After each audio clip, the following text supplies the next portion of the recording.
That's the difference between being Jean Grey and being Phoenix. Yeah. So stay tuned. Yeah, we'll speaking as the telepath. Yeah. We're about to hit 4th level here pretty soon. So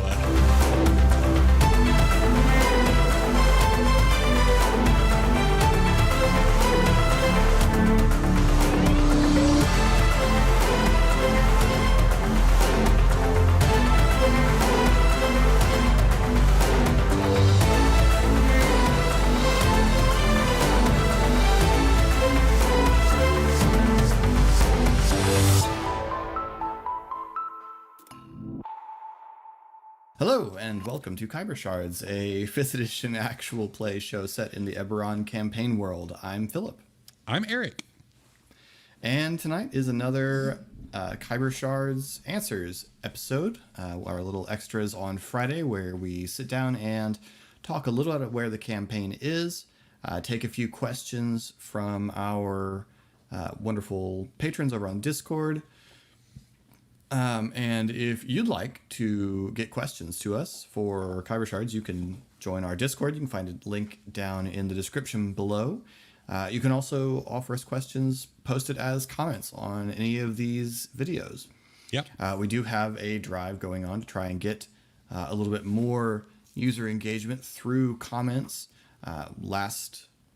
In the current arc of episodes, you've seen that we made it 25 comments on a video, and so I have put on the doublet. And I've promised that I will make the costume more elaborate if we can get to 40 comments on a video. We're not there yet, but when we get there, I don't know, add steampunk goggles or something. We'll see what. I don't know what yet. We'll see. Yes. We'll see when we start getting close. I'll start sweating and figure something out. Should be from all different genres. You should go with like something very science fiction next, super and then inconsistent. steampunk. And That's ultra modern. Yeah. You can also engage with us in a lot of other ways. Eric, tell them about the social medias. Yes, we are on Twitter, Instagram, and TikTok at The Geek Pantheon. You can find us there. We also have a website, thegeekpantheon.com, that we do podcasts that go up there and the occasional blog post as well. And we have a Facebook group that you can search The Geek Pantheon for. All of the links are down below.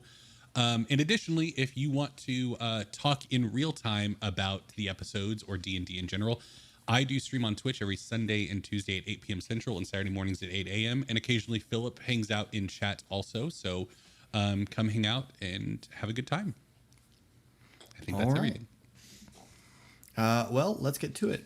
Before I forget, I wanted to address, because there was a question a couple of these back from Darren about how I was going to start tracking the web of relationships with the various factions in Stormreach. And so I wanted to throw a quick plug to the resource I am going to use for that. I'm going to be using faction rules from Ultimate Kingdoms by Legendary Games, which you can find on DriveThruRPG. I don't think it's on the DM's Guild. I'm not sure what the rules are for what goes on which one of those, but yeah, I know it's on DriveThruRPG, and that's where I got it. It is a 5e resource, so maybe it will eventually be on DM's Guild. Maybe if you only use the open game license parts, it can go on DriveThruRPG, and if you use anything else, it has to be DM's Guild. That would be my best guess. Yeah. If you know, let us know in the comments. We'd be interested to find out. But I liked it so well that I bought a copy from them on their website in hard copy, because I still like to flip through old-fashioned paper books. Yep. But it's got a lot of really cool systems for running kingdoms and organizations at every level. It's even got rules for suggested rules for personal individual relationships if you're playing a game where individual relationships need to be tracked. I don't particularly like the idea of tracking individual relationships, but I've already talked about that on a different episode. But that's what I'm going to be using. I'm developing right now, working on developing different kinds of rewards for different kinds of organizations. I've created one for the Swords of Karn and sent it out to the players, since that's who they're currently doing a job for in the current set of episodes. And I will post general notes, nothing specific, obviously, because I didn't create this material. I'll post general notes for that on our DM's spellbook if you want to be able to sort of follow along. It's enough to follow along without getting into anything that somebody else made. Which, for those of you confused as to what that means, that is the $3 a month or higher reward for our wonderful patrons over at patreon.com/thegeekpantheon. Yep. But you should be able, we should explain enough in the episodes when it starts to become relevant that you'll be able to follow us, hopefully. And if you can't, ask us and I'll get into it a little more on another one of these. Anyway, so we've got Eric back with Ahri. So Eric, how are you enjoying the campaign so far? I mean, it's one of those things where I want to give you all of the credit for my level of enjoyment, but it might be the fact that this is the first time I've played in a decade, that I'm just so giddy to be having fun playing at a table. But no, I'm really enjoying the campaign a lot, and I think it's not for any of the reasons that any of us thought when we started this campaign, but it's such a character focused game thus far. Like, there's just so much like talking and like role playing and going back and forth. And I mean, I'm a theater kid who took a lot of improv classes in college, so that's like my wheelhouse. If you ask me to just talk in a character for a half hour, it's gonna be like, sure, yeah, let's go. But no, I like the city of Stormreach. Obviously you and I both have a lot of experience with that city, going all the way back to our first Eberron campaign. So I love the city, and I think the thing I love though the most about this campaign thus far is the opportunity to recontextualize so much of what we like about Eberron by having a distinctly different campaign, playing like aberrant marked individuals on the run from the dragon marked houses, and playing a character who is so adamantly anti dragon marked houses to the point where it recontextualizes his view of the world. So there's so many figures that have positive relationships with dragon marks in the fiction of Eberron that normally we play as very positive people that Ahri would just hate because of their relationship. So that's also a lot of fun for me, is to recontextualize the world from a new perspective. So yeah. What's something, since you've been playing him now for a while, what's something you've learned about Ahri that you didn't expect when you created the character? It feels like a cop-out to go with something that I mentioned on one of these before, of the fact that like I was not expecting Ahri to be the grown-up in the room so much. Like I expected him to be the brash, like young, hot-headed one, which he still is, but it's just, relatively speaking, like, but no, I think that Ahri is a lot more scared, I think, than I thought he was going to be initially. Like, and it becomes a bit more galvanized later in this arc, so I'm not going to give too much away for fear of spoilers. But and I think it was the moment that Falco showed up in the bar was the moment that like it really contextualized for me of like, Ahri would have been, Ahri's scared. Ahri's looking over his shoulder. Ahri is worried that that his past is going to catch up to him. And I think that fear is fueled by the fact that he can't go on the run like the others can. He's a domesticated cat. And so that kind of fuels that paranoia of there's this entire continent of jungle that he would just go die in. So yeah. Cool. Well, let's jump in and look at a couple of questions. Yeah. So we have a question from Eric. Is there a rivalry between Ahri and Eri as far as Ahri is concerned? I don't know if rivalry is the right word, but there's definitely, I mean, out of everybody in the group, there's definitely the most contention between Ahri and Eri, just because of their differing worldviews. And I think that was pretty well foreshadowed in the session 0 of just their views on the program they were in, and their views on Sorin. And I think that divide has just continued to build in like one moment that really surprised me that I didn't think they would be on opposite sides of was when we were talking about how to ingratiate ourselves in Stormreach to build kind of that security blanket around us.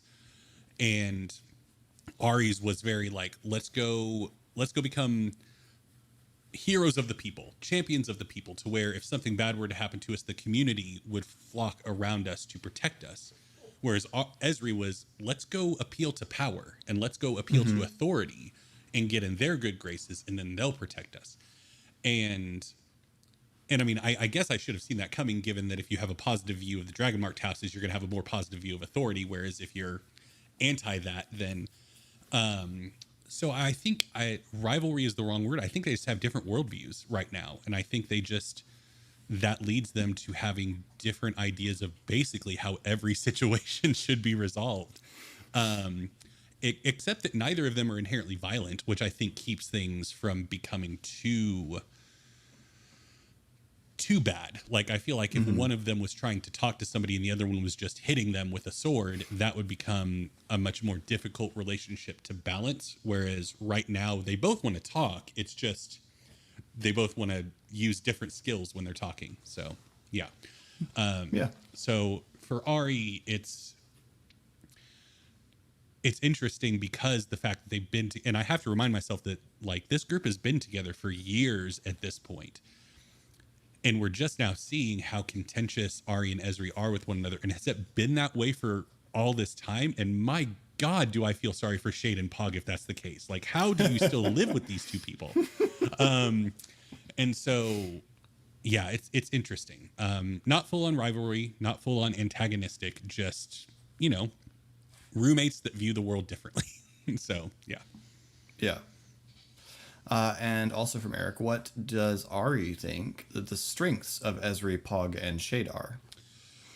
I mean, Shade obviously is a survivalist, and by both necessity and skill. But I also think that Shade's biggest strength is like a demand that everybody stay together. Like, I feel like without Shade and Pog in the mix, Ari and Esri just would have gotten to Stormreach and be like, okay, it's been something, but I'll hopefully see you never. And I think that Shade's greatest strength is that unwillingness to, like, no, we are sticking together. We need to rely on each other. And then Pog, obviously Pog has the muscles. And so I'm sure there have been multiple situations where Pog has punched somebody that Ari needed punching. But Pog is just so relentlessly sincere and genuine and sweet. And for somebody like Ari that has to spend a lot of his life double talking and like laying on compliments and not being the most sincere, that level of sincerity really keeps Ari in check from time to time, and realizing, like, there are situations where just, you know, saying what you feel and what you mean is probably the best way to go. And then for Esri, I mean, I think, and obviously I'm not going with, like, if we want to go mechanics, then Shade is survival, Pog is fights, and Esri is medicine. But with Esri, I do think having that kind of foil strengthens Ari in a certain extent. Having somebody to constantly keep him in check and thinking ahead and having to galvanize his own thoughts on different circumstances is a good thing. I mean, iron sharpens iron, as they say. And so I think Ari would be worse off without somebody like Esri there to constantly bang his head up against a brick wall. So, yeah. I think it's somebody who sees your blind spots. Yeah. Yeah. And somebody that, like, you know, you don't always know how to articulate why you think something until somebody challenges you on that thing and forces you to, like, talk through your process and how you got to that conclusion. And so having somebody like Esri that's just there to be like, but why? It's like, well, okay, let me figure that out and then I'll tell you. So, yeah. Cool. And we have a couple from Leopard to Ace. The first one seems to be a general one. So how exactly did the portals work? So Boggles, on the stat block for Boggles, when it talks about their dimensional rift power, only the Boggle can use the rift, and it lasts until the end of the Boggle's next turn. So one way to interpret that is you try to go through a Boggle's rift, and either you run into a brick wall or you just walk through it. Like it's just not there. Like it's just emptiness to you. But I thought this was more fun about 5 seconds before it happened. Yeah. It occurred to me that would be much more amusing to have something wild happen when you go through a Boggles portal. Now, just speaking from a GM perspective and not wanting to like pick on my players, I think it would have been an issue if I had caused it to be like harmful. Yeah. I mean, you could reinterpret it and say, well, this is what Boggles are like in my Abberant, and that would be fine. It's just that's a much more dangerous monster now. At least the first time when the players don't know that. Then you've got them doing the Doctor Strange portals in Infinity War and lopping off people's limbs with them or something like that. So I just wanted something funny and freaky to happen because Boggles are Fae, and Fae creatures are weird, man. So yeah, it was just fun. I thought it would be funny, and it really was because they kept trying. I really thought I'd get it once. And the fact that I got it so many times was just delightful. One of my favorite lines of that episode is Shade going, well, if I don't understand it, then I'm just going to jump in. It's like, yep. Oh, man. Yeah. But yeah, So, yes. I think you played it well with like Shade obviously going in and then flying up in the air. It would have been an easy impulse to be like, and you take X amount of falling damage. But sure. Yeah, I mean, I appreciate that it was something fun and inventive, but not inherently harmful or disruptive. Yeah. So, yeah. Yeah, but essentially the way the Boggles, to answer your question mechanically, the Boggle can here. I'll just read you. Look, as a bonus action, Boggle can create an invisible, immobile rift within the opening or frame it can see within 5 feet of it, provided the space is no bigger than 10 feet on any side. The dimensional rift bridges the difference between the distance between the space and any point within 30 feet of it. So the Boggle can see or specify, within 30 feet of it that the Boggle can see or specify. And as long as it's next to its end of the rift, the Boggle is considered next to whatever is next to the rift. So the Boggle can reach through, grab stuff. The Boggle can step through and go through the space. So it really is. A lot of people in comments while we were watching said, now I feel like playing Portal. Yes, that is how a Boggle's Portal's dimensional rift works. Is it's creating a simple little wormhole, essentially. So, that's how it works mechanically, and that's how I interpreted the thing with it flinging them back out the other way. And then Leopard also had a question for Eric, although it's addressed to Ari specifically, so I don't know if you want to take this in character. But it says, it's Ari, how did it feel to be outpaced by Esri without him breaking a sweat? Well, you see, here's the thing. No, I'm not going to answer it. Once again, without getting too deep into what's to come, things happen to where this doesn't get really addressed. It might in the future. Ari was super annoyed by Esri during that whole chase scene because, from Ari's mindset, we are fighting for Pog's job at this point. Like, if we don't get this resolved, then eventually Carl's just gonna have to shut down the bar, or fire Pog in the near future. And so, Ari takes that incredibly serious. And so from Jump Street, the casual nature with which Esri was treating the situation was of great annoyance. So to answer your question directly, Leopard, the fact that Esri was able to get there at the same time as Ari without breaking a sweat was greatly annoying on multiple levels for Ari, because like we kind of talked about, Ahri had tried to scale a building and failed horribly. I have a -1 athletics modifier, and I rolled a 1. So, they arrived at the same time because Ahri was literally breaking Ahri his has body. a concussion. Yeah, Ahri was breaking his body against stone, and Esri was just having a nice little stroll through the streets. So, yeah.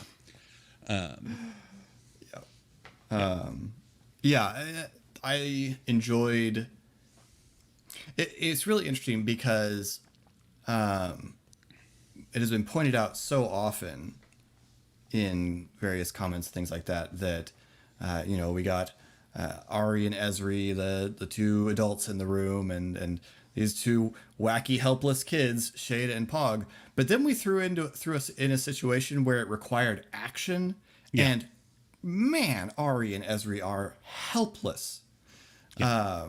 We've got Pog and Shade leaping rooftops and bounding across the city towards danger, and Ahri, being his charismatic self, doing his darndest and failing.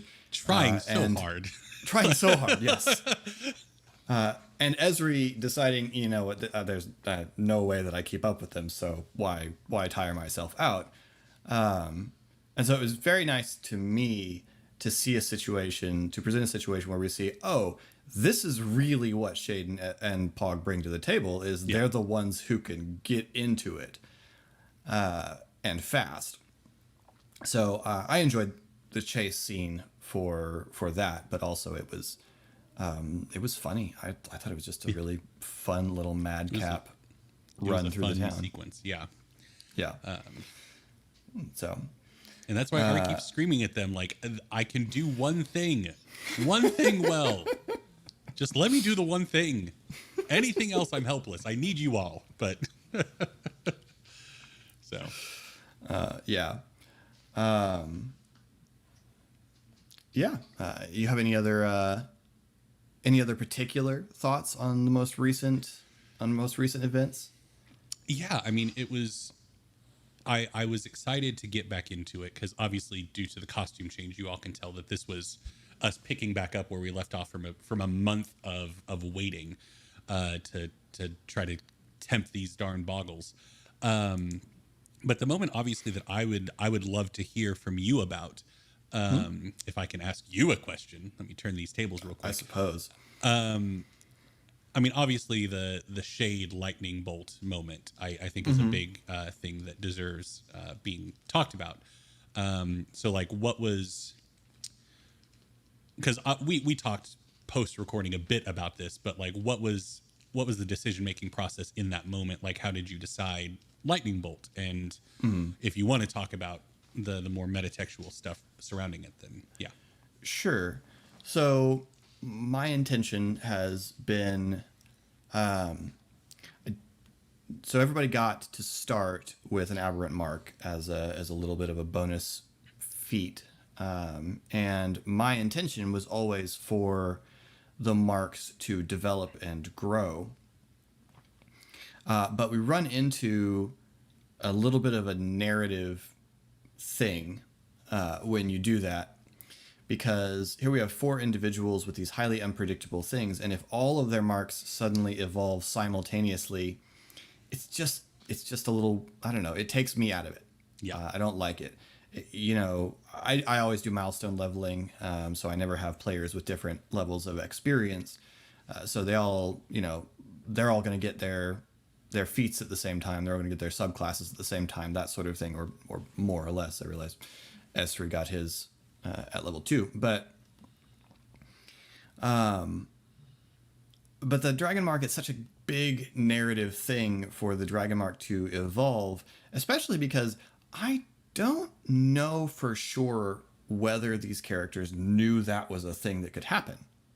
I mean, you see true Dragon Marks of different sizes, so it stands to reason, but it may just not be something that's ever occurred to you. Oh my gosh, it could get, well, better or worse, depending on your interpretation of the situation. So we were coming up on a point where I was ready for them to start evolving, and I had made the decision that I was going to look for moments of narratively cool moments, and also moments of high strain for that to happen, because that's kind of the way that you trigger things with the Dragon Mark. And so when Casey had Shade try to lightning lure the Otyugh, I was immediately concerned, can you lightning lure something that big? But then we realized, well, she's not actually in range. And I thought, okay, well, that would be an interesting thing here. Partly because the Otyugh is it's a very dangerous monster for the level you guys were at. To draw back the curtain a little bit, that is not what was in the building when you guys went through the door. I had made a decision in the moment and switched the monsters that I had in mind. Okay. Because I thought this would be an interesting fight, and I had a plan if something went terribly wrong, which was a real possibility here. But then this happened, and the choice of lightning bolt was, well, she tried to lightning lure it, but she can't get to it, so another lightning spell. And I probably could have come up with a different lightning spell that was less powerful, but lightning bolt was the one that I immediately knew I could grab, and so I went with it. Yeah. So yeah, that was kind of how the decision-making process went in my head in that moment. Was this is a good moment. Shade is again losing control. She's again reacting, or, well, I say losing control. We didn't really address that aspect of it. I'm not sure whether in Casey's mind that was Shade panics and loses control, or if that was Shade making a deliberate choice. So I don't want to speak for her on that, but it read to me as Shade losing control. And so it seemed like a really cool narrative moment. From a meta perspective, from a rules perspective, what I intend to do is every time marks evolve, as you would normally find in the various interpretations of Abberant Marks out there, you get a new spell-like ability of a higher level from the mark.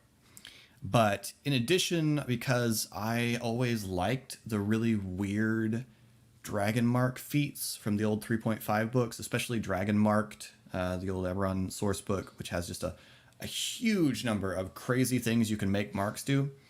Yeah. And I really like the fact that it's supposed to go, I've been listening to and reading everything Keith Baker's ever said about Abberant Marks.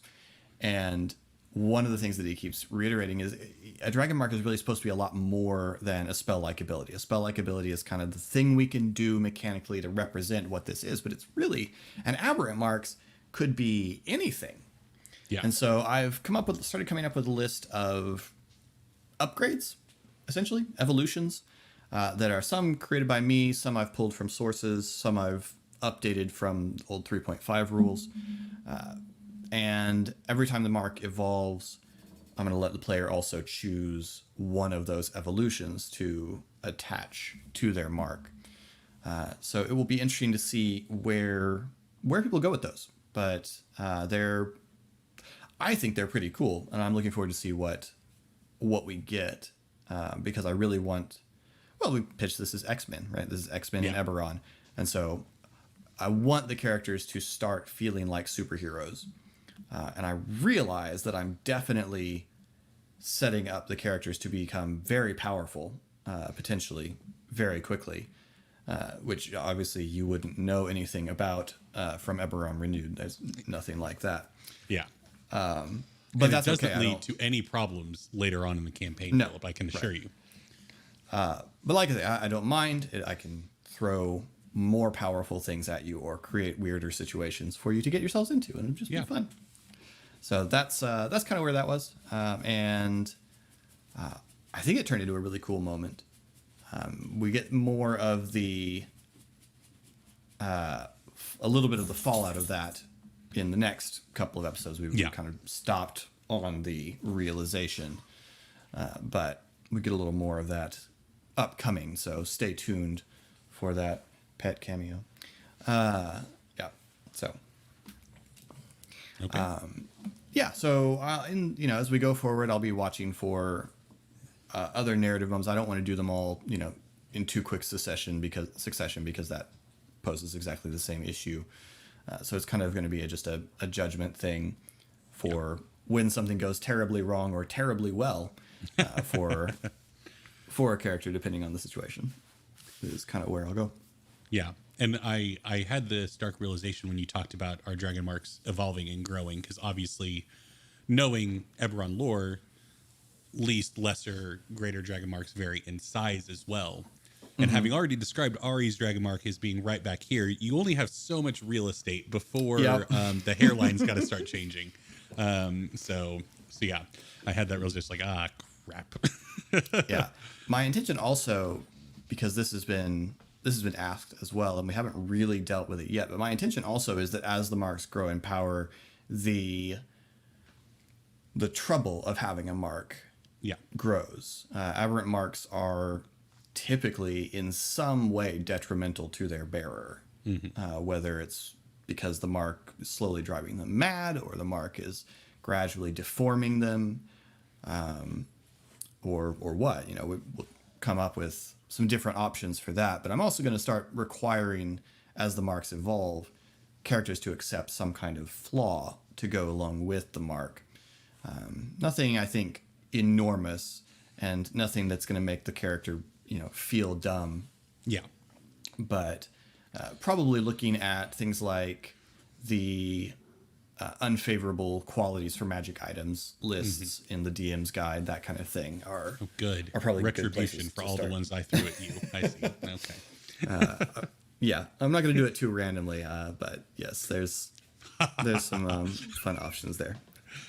I'll roll randomly if you want me to. I'll just well, yeah, as somebody controlling a character whose Dragon Mark directly taps into his own mind that allows him to manipulate others' minds, I feel great about this moving forward. So yeah, it's gonna be good, and we'll be looking at that madness table real hard for Ari, I think. But and a lot of the marks are going to have a hard time growing without becoming real visible real fast. Yeah, because we have Pogs is also up here, and then Esri's are on his palms. Yeah. And so, again, Esri can get away with it with long sleeves, I guess. But Ari's going to have to start rocking a headband eventually. It's going to be fun to see where it goes and how you guys choose to visually manifest that. Because I intend to let you guys determine that. I will say, I'm sure some of you are wondering, so the different levels of Dragon Marks go from least, which is what you start off with, to lesser to greater. There is, for true Dragon Marks, a level above that called a Sybaris Mark, and it is theorized that there would then be a Khyber Mark. And in Moorgrave Miscellany, which is a Keith Baker product you can get on the DM's Guild, he does present a Khyber Mark feat, which I'm going to keep in our campaign. I'm going to use that feat, but I'm going to keep that as a feat. The marks will gradually grow, potentially getting as far as greater, but if one of the players wants their character to manifest this sort of apex level mark, that's a very different and very impactful narrative choice, and I'm going to let the character make that without it being just a thing that happens. That's the difference between being Jean Grey and being Phoenix. So stay tuned. Yeah, we'll speaking as the telepath. Yeah, we're about to hit 4th level here pretty soon. So just jump straight from that feat has a level requirement. So. Ari, your mark goes from a tiny spot on the back of your head to down to your neck. Just lines everywhere. Oh, that's good. So yeah. Well, okay. Hope you've all enjoyed this little insight into Ari and update on some of the mechanics we're using. If you are enjoying the show, please give us a like, give us a subscribe, come see us on Discord and talk to us about the show. We always enjoy getting a chance to engage with our viewers on any of the platforms. If you give us a comment below. We'll try to get back to you. One of us at least. We'll usually manage to. And we hope you've been just really enjoying this. We're having a blast making it. If there's something you'd like to see discussed on a future Answers episode, one of these Friday episodes, or something you'd like to see us do on one of these little Friday extras, let us know in the comments. We're very open to this. We've done a few different things. I've talked about DMing. I've talked about lore. We've done a lot of these little character interviews. So we're kind of just using these as little extra content that's not in the world. So if there's something else you'd be interested in hearing discussed or seeing done, if you want to just do one where I make RA show you all of his pop vinyls he's been revealing slowly, or you want to find out what's in the blurry stuff in the back of Eric's wall, we can we can do that. So anyway, let us know, and we hope you'll keep boy, words. It's very late. Eric streamed very late, and it's like 12. It's 12:30. Yeah, it is. It is officially tomorrow. So it is tomorrow. Okay. Anyway, we hope you will continue to enjoy the show. And this has been Khyber Shards. I'm Philip. And I'm Eric. Thanks for rolling with us. Bye.